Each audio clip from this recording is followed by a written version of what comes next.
virus. But we're now learning just how irresponsible they've been. The cover-ups and the apparent disregard for human life, which may have led to the deaths of thousands of people. We could have been better off if China had been more forthcoming.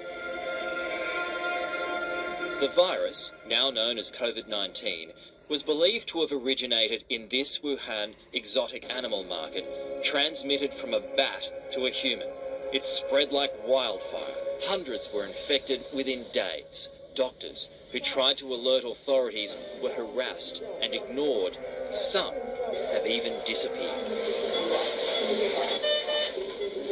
The Chinese government claims the first coronavirus case was identified around December 31. But official documents indicate that's an outright lie. From the classified government record that we have seen, what we have found is that there are actually cases in November.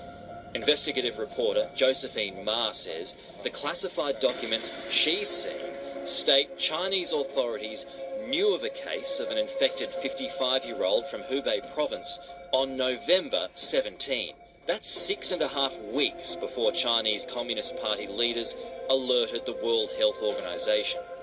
During that time, hundreds were infected. Before 20th of January,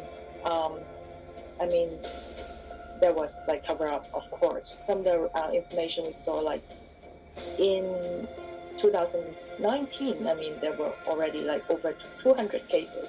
The infamous lockdown of Wuhan then came much too late. The horse had already bolted. The virus surely would have spread beyond the city of 11 million and likely beyond China's borders. From my research, there was actually 5 million people in the Wuhan area where the centre of the outbreak was that had left in the 2 weeks before the lockdown there. So if you think about those 5 million people, they have gone all around the world and they have just spread the illness. And residents of Wuhan say there's another cover-up going on. The government claims around 2,500 have died here. But records of hundreds of deaths may have been kept secret. Wuhan social media users say all 7 of the city's funeral homes have been delivering hundreds of urns each day.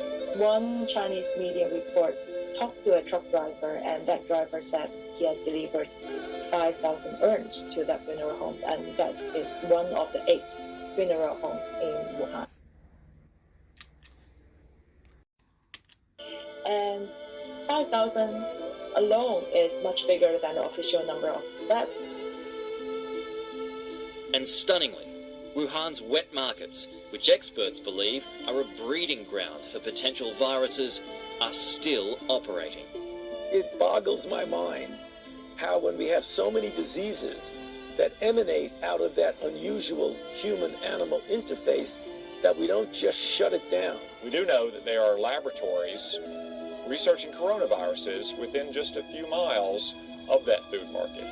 Now, the Chinese Communist Party is going to great lengths to conceal what happened in those laboratories. By fudging figures and lying to the world, some have argued the Chinese Communist Party is to blame for the incredible spread of this deadly virus and the deaths of tens of thousands of people. At the British government's response, a number of senior politicians have said China's day of reckoning needs to happen very quickly with regard to this virus. But as the president fiddles, people are dying.